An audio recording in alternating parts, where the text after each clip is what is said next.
Thank you everyone for coming to my senior recital. As you all know, music is a big part of my life, and I'm so honored that you're all here, and I'm very honored that I can share this gift of music with you all this afternoon.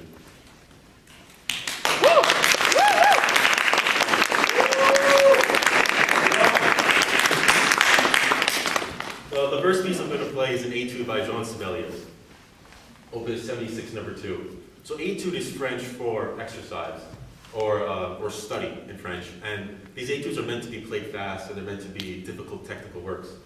However, last year I heard this piece played nearly half tempo, very slow, and I thought it was a rather beautiful interpretation that allows one to really absorb and appreciate all the beautiful harmonies that Sibelius wrote in this piece. So I hope you enjoy this interpretation as much as I do.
This next piece I'm going to play is a little bit overplayed, but I think it's a beautiful piece nonetheless.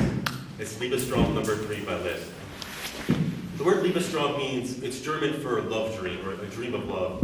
And when people hear this, they typically believe the piece is about a passionate story of love. But this actually isn't the case. When Franz Liszt wrote this, he wrote it to a poem titled O Lieb, so long du lieben kannst, which means, O love, so long as you can love. And it's about a woman lamenting the fact that her love has passed away. And in fact, Liszt actually does a beautiful job of portraying this poem throughout the work. It's broken up into 3 parts. And the first part is, of course, the woman recollecting, mourning the loss of her loved one, almost wishing that he could be back. And the second part is profound and passionate. It's this beautiful section, and it's almost the woman reliving, reimagining how wonderful her lost love was. And then the third section is much like the first. Once again, it has this mournful sadness to it, somewhat melancholy. But then, just as you think the piece is about to end in this minor key, it actually slightly pivots and it ends on a major A flat major arpeggio. And I believe this is Liszt telling us that although we may lose our loved ones, our love for them, our mutual love for them, lives on in our hearts.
This next piece is Bach's 974th work. It's, it's not an adagio, but there's a bunch of adagio. It's actually transcription. It was originally written by Alessandro Marcello as part of the oboe concerto. And I find it very interesting because nobody really knows anything about Alessandro Marcello. If you look him up on Wikipedia, come here. If you look up Alessandro Marcello on Wikipedia, there's just 2 paragraphs about him, not much. But he wrote this oboe concerto which really moved Bach in a way. And if anyone who knows anything about classical music knows that Bach is the father of classical music. He's perhaps the greatest composer to have ever lived. And so this work really must be special if it moved Bach in a way to have rewrote it.